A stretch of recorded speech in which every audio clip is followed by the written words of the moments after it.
Bonsoir, bienvenue encore, c'est le Rallye de France, 14e des 16 épreuves du championnat du monde. Et ici, 10 ans après Didier Auriol, un autre pilote français peut entrer dans l'histoire. Il suffit d'une 4e place à Sébastien Loeb si son principal adversaire Peter Solberg gagne pour être titré ici à Ajaccio.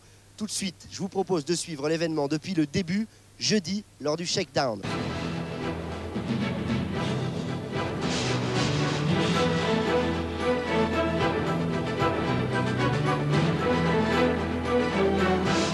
Un rallye pas comme les autres pour Loeb, il peut entrer dans l'histoire à tout moment, l'enjeu est de taille. Et jeudi, lors de la dernière séance de mise au point sur la route des Sanguinaires, la tension est déjà forte dans le clan Citroën. On attend beaucoup de Alsaciens, les fans et la presse sont venus en nombre pour assister au sacre. C'est sûr que ça me ferait plaisir de pouvoir gagner le championnat ici. Maintenant, c'est pas non plus la priorité. La priorité, c'est de gagner d'ici la fin de l'année.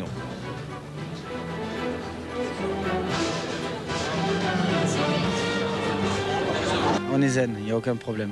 On est prêt. Tellement zen que Sébastien Loeb, afin d'éviter les embouteillages locaux, emprunte une moto pour aller à la conférence de presse. Dernière obligation avant la compétition.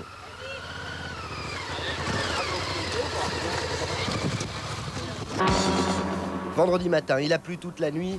Les routes sont sèches par endroits, humides ailleurs. C'est très piégeux. Loeb ouvre la route et s'en sort plutôt bien. 4e dans le premier chrono, 3e dans le second. Il est dans les 4 premiers. C'est son objectif. Solberg, lui, est déjà à plus de 30 secondes. L'année dernière, c'était parti un peu de la même façon. Et quand il s'est mis à pleuvoir, il avait remonté tout le monde. Donc il faut se méfier. C'est vrai que l'année dernière, Solberg avait détruit sa Subaru au shakedown. Reconstruite dans la nuit, il avait pu ensuite remporter le Tour de Corse. Cette année, il doit gagner s'il veut encore garder une petite chance au championnat. Après les 2 premières spéciales, il est hors du coup.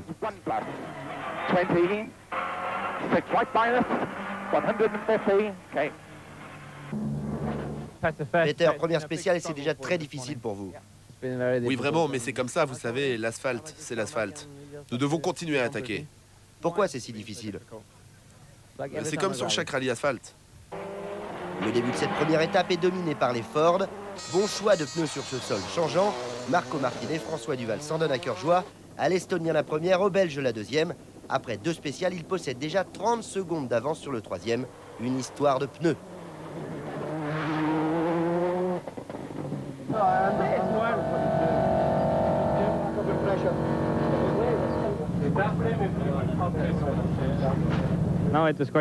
C'était un choix de pneus très difficile. Je ne suis même pas sûr à 100% que nous ayons fait le bon choix. Mais quel choix avez-vous fait? J'en ai pris des plutôt soft, pas des durs. On peut peut-être avoir des problèmes, je ne sais pas. En même temps, si c'est trop souple, ça ne va pas. Même chose si mes pneus sont trop durs. Les miens sont, disons, entre les deux. J'espère que c'est le bon choix. Long gauchois senti ferme. Duval est équipé des mêmes pneus que Martin. D'abord plus rapide, le Belge perd ensuite quelques secondes dans la 2e spéciale du jour. 25, pas cordé droit. Léger droite pour gauche, 120 Ferdin en frein. J'ai tapé très tôt dans la spéciale. J'ai pris sorti un peu l'arche et il y avait une grosse pierre et j'ai cassé un peu ma jante. Et après, bon, j'étais un peu déconcentré. Je ne savais pas si la jante allait tenir ou qu'est-ce qui s'était passé. Donc pendant 3-4 km, j'ai levé un peu le pied et c'est ça que je me suis fait mettre un peu parce qu'on voit que sur la fin, après, c'était stable. Du côté de chez Peugeot, ce sont Gronholm et le Français Cédric Robert qui sont nominés pour marquer des points. Les 2 hommes sont proches en ce début d'épreuve, mais ils sont derrière Ford et Citroën. Pour Marcus Gronholm, le Tour de Corse a une saveur particulière, c'est son 100e rallye en mondial. Pour Cédric Robert aussi, c'est important, c'est une nouvelle chance pour un éventuel poste de pilote officiel en 2005. Et droite à fond gras derrière. Gauche 90, 20 mètres. J'essaye d'attaquer, mais je me rends compte que il y a 5-6 virages dans la spéciale où je suis pas très bien en note et je perds confiance. Et après, c'est vraiment dur à aller chercher le dernier 10e, je dirais. Demain, ça va venir, j'en suis sûr. Carlos Sainz a une mission en Corse, amasser le plus de points possible pour le titre constructeur. L'Espagnol s'en acquitte, il est 4e à l'issue de la première étape.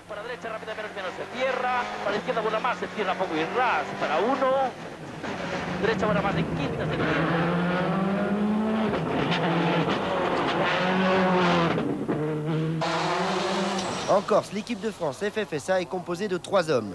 Nicolas Vouilloz sur 206 WRC qui malheureusement abandonne dès la 2e spéciale suite à des problèmes moteurs. Sur une autre 206 WRC, Alexandre Benguier attaque. 2e en championnat de France, il termine la première journée à la 9e place. C'est bien, ça maintient la pression, ça permet de garder le rythme. On a des bons repères par rapport au pilote officiel et par rapport à Stéphane. Bon, je veux dire, il y a plein de choses intéressantes à en tirer. Et puis c'est bien quand on est dans la bagarre, ça permet de vraiment rester concentré. Stéphane, c'est Stéphane Sarrazin. L'ancien pilote F1 s'adapte vite. Seulement son 2e rallye en mondial et il devance aisément la Subaru officielle d'Irvonen.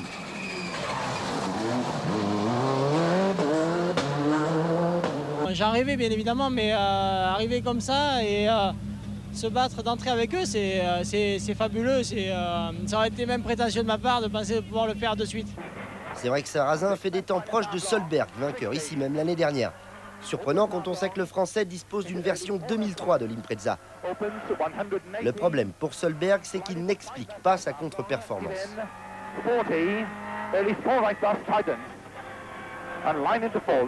Vous allez vraiment laisser ce championnat à Sébastien Loeb?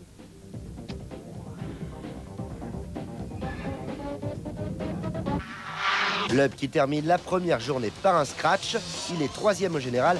Une première journée difficile avec de la pluie, des spéciales à la fois sèches et humides. Pas facile quand on joue le championnat.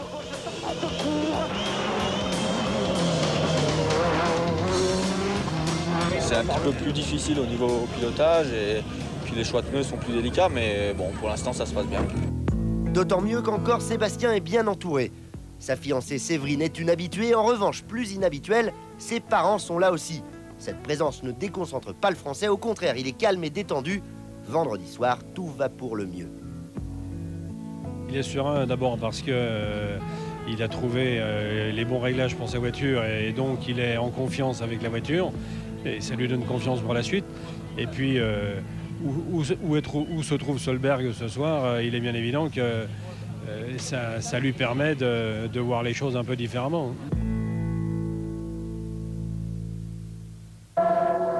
Devant, les Ford sont toujours à la fête, mais Martin s'est fait repasser par Duval.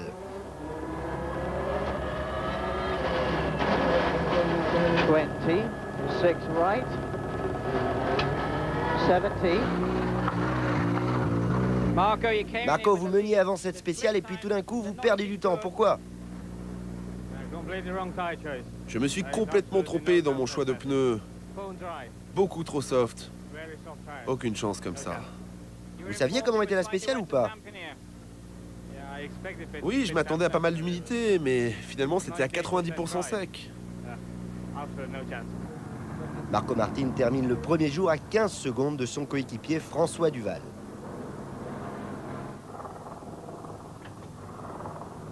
Gauche 60 pas, corps de tenir caché. Le Belge est à l'aise sur le sol corse, il remporte 2 spéciales et mène le rallye. Pour arriver droit à fond. Bien, mon gars.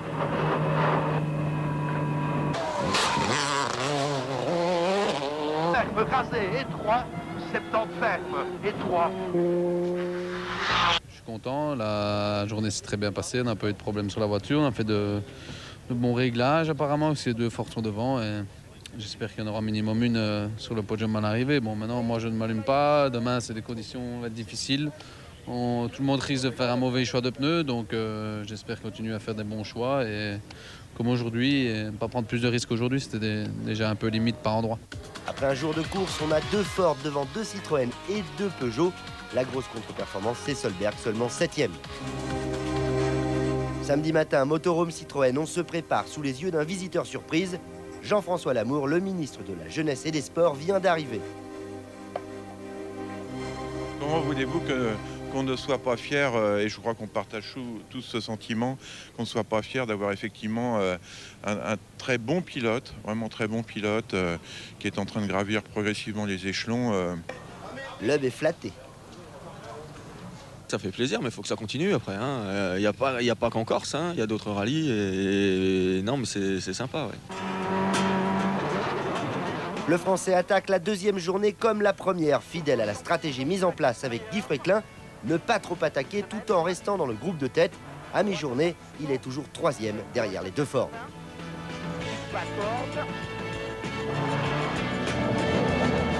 C'est pas évident. Dès que c'est un petit peu chaud, on se dit oh, attention, il faut pas prendre de risques. C'est pas le même état d'esprit, donc c'est sûr que c'est pas comme ça qu'on va gagner une course, quoi. Mais c'est comme ça qu'il va gagner le championnat, car pour Solberg, ça ne va pas mieux. Après la 6e spéciale, il est toujours 6e, plus de 2 minutes derrière Sébastien.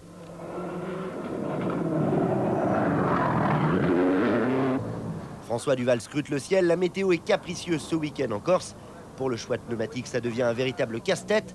Pour l'instant, ce sont les pilotes Ford qui s'en sortent le mieux. Marco Martin reprend le dessus et à mi-journée, il mène avec 17 secondes d'avance sur son coéquipier. 23 left long, 40, 2 plus right here, 4 plus left long long, 20, 3 plus right close, 130, 3 left long. On m'a dit que vous étiez en slick et pourtant vous êtes plus rapide que François. Il avait les mêmes pneus que moi, c'était une longue spéciale avec un peu de tout, de la pluie, des portions sèches. C'est très difficile de trouver les limites. Duval, lui, a bien failli la passer cette limite. Dans la 5e, il touche, mais perd finalement peu de temps. 25 pour 60 ferme fort et 3. Vas-y. Sur droite à fond, c'est pas grave, sur très long gauche à fond. Après sommet arrivé. Ok. Marco était très vite ce matin. Bon, on nous a envoyé ici dans la dernière des intermédiaires qui étaient un peu faux, comme qu'on était plus vite que lui, mais à l'arrivée il nous en met 13, donc ça c'est un peu dommage. Et bon, ce matin je suis sorti 2 fois de la route, donc j'ai perdu une vingtaine de secondes et c'est ce qui m'avait mis dans la première, donc sinon on serait toujours au contact. Cédric Robert, lui aussi, va se faire piéger dans la 5e, mais là, c'est plus grave. Gauche 115. Et droite 120 tours, plaque inter. Gauche derrière. Droite à fond 70 mètres. Attention. Ça s'arrête là. Voilà, ça s'arrête. Gronholm arrive juste derrière. Le copilote de Robert a le temps de lui faire signe. Leur voiture est en travers de la route. Je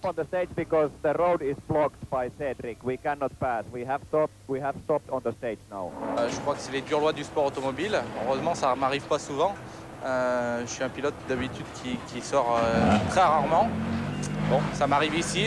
J'ai tellement voulu bien faire que je me suis brûlé les doigts, on va dire. Gronholm se verra attribuer un temps forfaitaire qui ne le pénalise pas.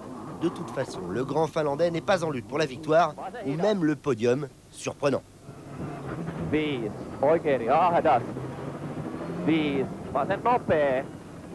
C'est la première fois que sur un rallye asphalte, nous n'avons jamais pu avoir le sentiment de pouvoir se bagarrer pour la victoire ou pour une place d'honneur. Donc il faut qu'on cherche vraiment avec beaucoup d'acuité les raisons de cette affaire. Qu'il y ait un manque de confiance du pilote par rapport à la voiture, que Mercus ne soit pas un très grand spécialiste asphalte, certes, mais ça reste un très grand pilote.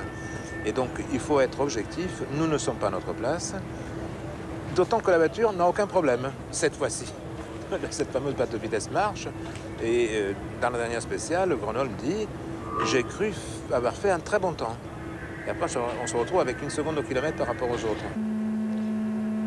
Ça va un petit peu mieux du côté de l'équipe de France FFSA, jusqu'à la 7e spéciale où Benguet va partir à la faute. Il abandonnera un peu plus tard.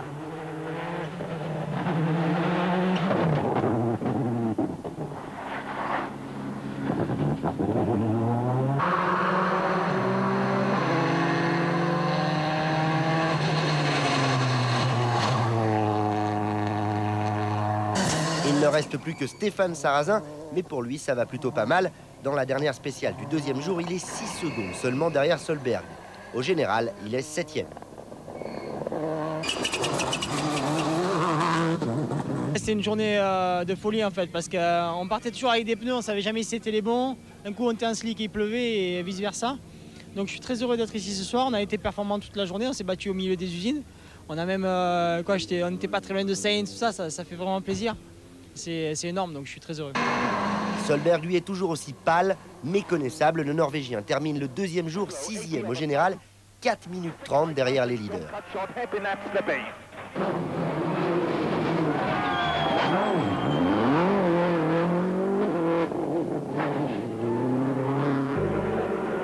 Carlos Sainz continue sur sa lancée, l'Espagnol est 4e. Cela suffit pour le titre constructeur.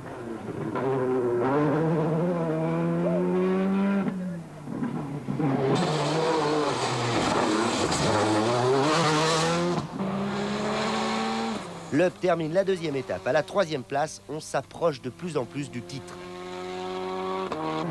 Et droite 130, bon mi-court. 80 mètres.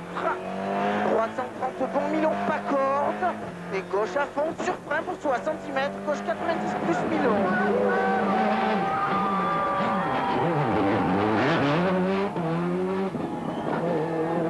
J'ai roulé sur un bon rythme parce que j'étais en confiance, on avait les bons pneus, donc tout allait bien, mais voilà. Bon, plus qu'un jour, là, on y est presque. Plus qu'un jour, c'est clair. 4 spéciales encore. Bon, on verra avec la météo demain, mais pour l'instant, tout se présente bien. La voiture marche très bien. On est 3e. Devant, l'écart s'est creusé. Derrière aussi. Donc, bon, il va falloir continuer comme ça. Devant, les Ford sont toujours à la lutte, mais Martin prend peu à peu l'avantage sur Duval. Le Belge est 20 secondes derrière, mais garde espoir. Pour l'autre droite septembre, très glissant, pas extérieur. Garde, très glissant, pas extérieur. Pour droite 60. Droite 60, 60. 25 freins pour gauche, ferme. Une victoire ne s'achète pas, donc Marco va très vite et les deux voitures sont en forme, donc on va avoir dur. Marco Martin mène le rallye. Il remporte 3 spéciales sur 4 samedi contre une à Duval. En fin de parcours, petite frayeur, début d'incendie sur la voiture de Martin. Apparemment, le turbo a pris feu, mais l'Estonien pourra repartir.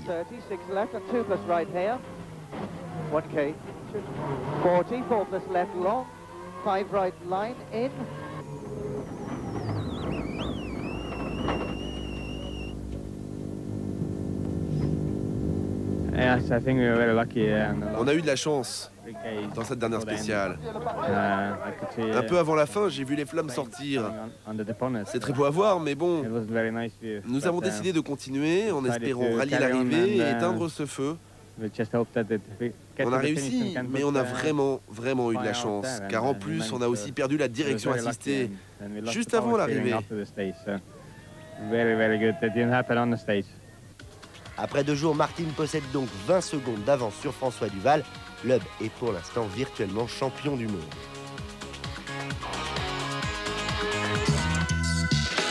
La Corse se réveille en bleu, blanc et rouge pour cette dernière journée. Un dimanche pas comme les autres.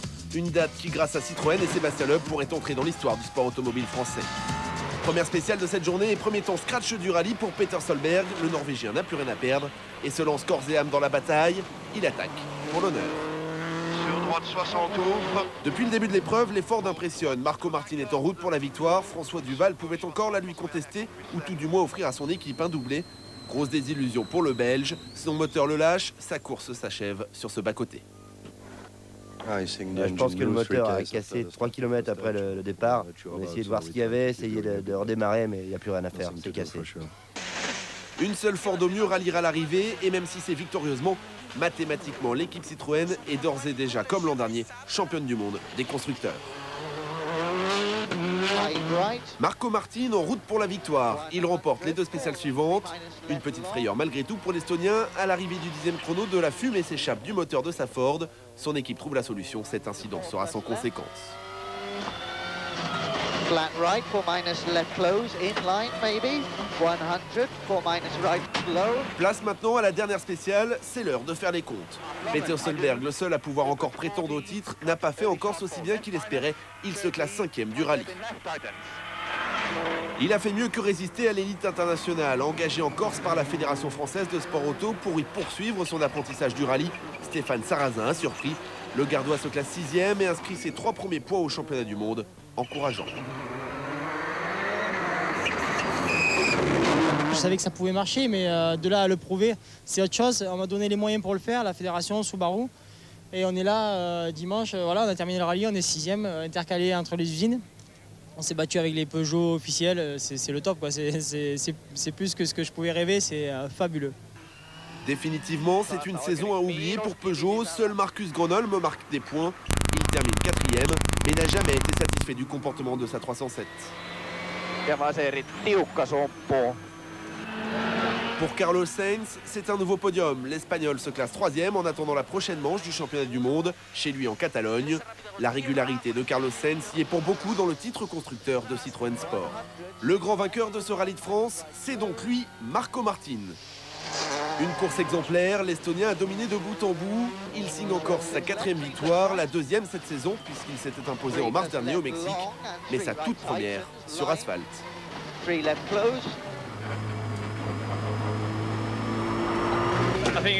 C'était très important pour l'équipe. On n'était pas bien cet été et d'être de retour, c'est vraiment bien. Bon, pour moi, c'est ma première victoire sur asphalte. Ça faisait partie de mes rêves. En plus, en Corse, je ne pouvais pas rêver mieux. Une victoire de Marco Martin éclipsée par un exploit, celui de Sébastien Loeb. 32 km et une dernière spéciale pour l'Alsacien avant une consécration tant espérée. Il ne lui reste plus que quelques minutes avant de devenir le 2e Français champion du monde des rallyes, 10 ans après Didier Auriol. Tour d'honneur sur les routes corses, Sébastien Loeb est ovationné par les milliers de spectateurs à son passage. La prudence est de rigueur, sans prendre le moindre risque, il franchit la ligne d'arrivée. Son rêve devient enfin réalité.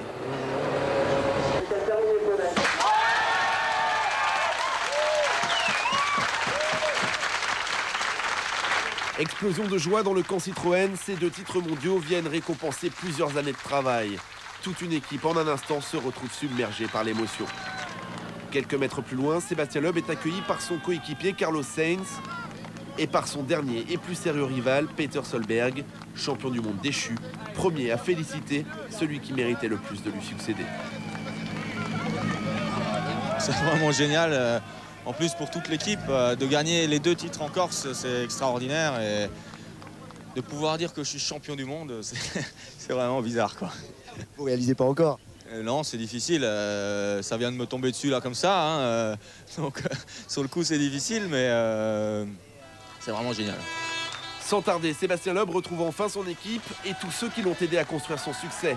L'Alsacien peut alors partager son bonheur avec les siens. Champion du monde des rallyes avant même les 2 dernières épreuves, il a dominé la saison de bout en bout. 5 victoires à Monte-Carlo, en Suède, à Chypre, en Turquie, en Allemagne. 6 deuxièmes places, une maîtrise de tous les terrains.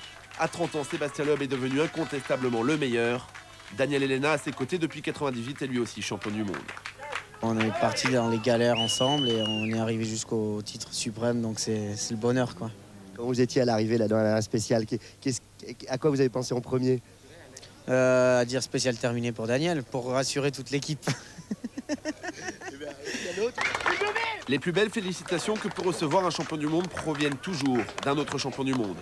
Avec le fair play qu'on lui connaît, Peter Solberg vient jusque dans le stand Citroën saluer son adversaire. Ah, c'était très impressionnant. Ton équipe, toi. Ah, écoute, je connais ce sentiment que tu as en ce moment. Moi là, je suis moins bien, mais ça va. T'en fais pas, l'année prochaine, on va continuer à se battre tous les deux, tu verras. L'an dernier, Solberg remportait le titre avec un petit point d'avance sur Sébastien Loeb, sans que l'Alsacien n'ait pu se battre jusqu'au bout. Citroën préférant alors assurer le classement constructeur. Le Français a pris sa revanche, mais il est désormais une certitude, ces 2 hommes n'ont pas fini d'en découdre, l'avenir nous réserve d'autres duels. Ah, bien sûr, je n'ai pas eu de chance cette saison et j'ai pas vraiment pu jouer ma carte jusqu'à la fin, mais c'est comme ça, c'est lui le champion, ça a été le meilleur toute l'année. Ah, c'est difficile. C'est un peu tôt pour en parler. Je me suis battu contre lui toute la saison. Ça sera pareil l'année prochaine. Mais je suis très content pour lui. La supériorité de Sébastien Loeb cette saison fait l'unanimité. Carlos Sainz, son coéquipier très expérimenté, a déjà vécu de tels moments de bonheur. C'est un garçon très très sympa. Il mérite. Il a fait un championnat fantastique. Il a fait une très très bonne année. Déjà l'année passée, il a fait une très bonne année. Il mérite les championnats. Il est un grand champion. Bon, j'espère que ça passe bien pour le futur aussi.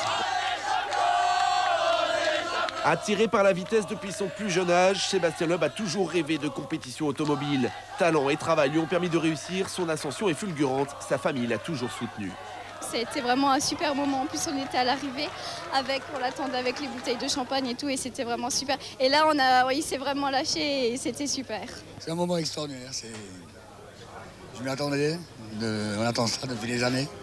Je crois que c'est pas mérité. Il a bossé depuis 6 ans, souvent sans rien gagner, etc. Et puis je crois qu'il est arrivé au summum de ce qu'il mérite. Et je suis extrêmement fier de lui. Voilà. Ces dernières années, Citroën est devenu sa deuxième famille. Guy Fréquelin a cru en lui. Il le soutient depuis 6 ans. Cette saison, Sébastien Loeb n'a pas eu à lui poser de cas de conscience. Pas de choix à faire entre le classement pilote ou le classement constructeur. L'Alsacien était trop fort. Citroën remporte les deux. Guy Fréquelin, son patron, a gagné son pari. L'émotion l'envahit. Je le vis comme quelque chose de... C'est très profond, c'est très interne. C'est un peu comme si j'y étais arrivé finalement. Je n'y étais pas arrivé en 81, mais aujourd'hui j'y suis presque arrivé. Vous êtes fier de votre petit gars?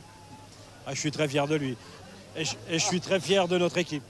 C'est quelque chose auquel on a quand même consacré pas mal d'efforts et là c'est l'aboutissement, c'est enfin fait, quoi. C'est un peu votre titre aussi à vous? En fait, c'est surtout le titre de toute une équipe aussi, parce que on est tous à fond pour travailler pour cet objectif-là, puis on l'a tous décroché. Pour la première fois de l'histoire, un pilote français devient champion du monde sur une voiture française. Les 2 titres, c'était l'objectif de la saison. Vous êtes fiers de vos hommes? Je suis très fier de l'équipe, de Guy, des pilotes, des copilotes et de tous les gens qui travaillent dans cette équipe. Le succès de Sébastien Loeb est une victoire collective, le point culminant d'une marche triomphale. Dominique Hens, un mécène alsacien passionné, lui offre sa première voiture de course. Jean-Pierre Champeau, un industriel limousin, l'aide lui à franchir les premières étapes alors qu'il avait lui-même perdu son fils en course. Toutes ces personnes qui ont tant compté étaient aussi à l'arrivée les plus émues. Je suis vraiment très ému. Je pense à cette course que j'ai fait avec Seb il y a 7 ans. C'était sa première. Au premier café que j'ai pris avec lui chez moi. Puis là, on arrive au bout de l'histoire. On en rêvait tellement de cette histoire. On y est au bout. Là. J'espère qu'il nous en fera encore plein d'autres. Mais je suis vraiment ému parce que c'est une superbe histoire. On est très ému, on ne sait pas bien quoi dire. Ce qu'il a, il a mérité. Et ce qu'on a fait, on l'a fait, c'était facile de le faire, donc on n'a pas de mérite. C'est plutôt à lui que je vais dire merci parce qu'on avait perdu la passion de la course à cause de ce qui nous était arrivé. On est convaincu qu'il a toujours été avec Seb dans tous les moments difficiles et c'est nous qui disons merci à Seb de nous avoir redonné envie de vivre et le goût de la course. Le port d'Ajaccio, noir de monde pour fêter un champion dont la France peut être fière. Un garçon simple qui vit pour sa passion. Ce titre mondial n'y changera rien. Pour preuve, Sébastien a passé des heures à partager son bonheur avec son public. Monsieur, vous pouvez me l'assigner s'il vous plaît, merci. Merci.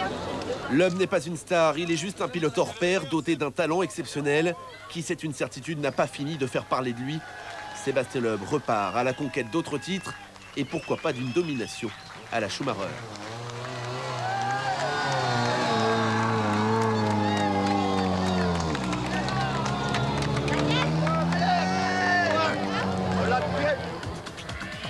Le classement final de ce Tour de Corse Rallye de France est la victoire. On l'aurait presque oublié de Marco Martin sur Ford Focus.